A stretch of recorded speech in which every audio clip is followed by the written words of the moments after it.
رکوع کے بعد سینے پر ہاتھ باندھنا کیسا ہے؟ ہاتھ چھوڑنے کی کوئی دلیل؟ جو ہاتھ باندھنے کی جس طرح کی دلیل ہے اسی طرح کی ہاتھ چھوڑنے کی دلیل ہے۔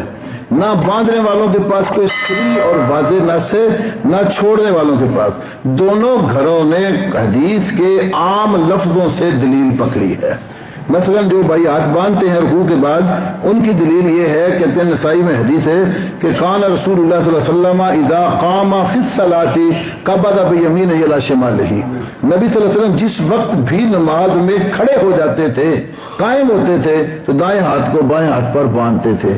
تو کہتے ہیں رکوع کے بعد کی حالت بھی قائم ہونا ہی ہے۔ پھر ساتھ بخاری کی حدیث میں لا لیتے ہیں کہ اللہ کے نبی ثم یقول سمع اللہ لمن حمدہ وہو قائم، آپ سمع اللہ لمن حمدہ کہہ رہے تھے اس حالت میں کہ آپ قائم تھے، کہ رکوع کے بعد بھی قائم ہے، رکوع سے پہلے بھی قائم ہے، تو قائم کی سنت ہاتھ باندھ رہے ہیں۔ وہ اس طرح دو حدیثوں کو ملا کر یہ مسئلہ نکالتے ہیں، اور بھی اس طرح کی دلیل لیتے ہیں۔ جو چھوڑتے ہیں وہ بھی عمومی حدیث سے دلیل لیتے ہیں، جن میں ایک دلیل ان کی یہ ہے کہ نبی علیہ السلام نے یہ فرمایا اس بندے کو جس نے مسجد کے کونے میں آ کر نماز پڑھی، جا کے نماز پڑھ، تو نے نماز نہیں پڑھی، پھر اس نے کہا مجھے نماز سکھاؤ، تو اس کو اللہ کے نبی نے رکوع کے بعد والی حالت کے بارے میں فرمایا تھا کہ جس وقت تم رکوع کے بعد اٹھ کر کھڑے ہو جاؤ تو اس طرح سیدھے کھڑے ہو جاؤ کہ حتیٰ ترج العظام الی مفاصلھا، ہڈیاں اپنے جوڑوں کی طرف واپس پلٹ آئیں۔ تو کہتے واپس پلٹنے کی صورت عمومی یہی، ہاتھ کھلے ہی ہوتے ہیں، یوں نہیں ہوتے۔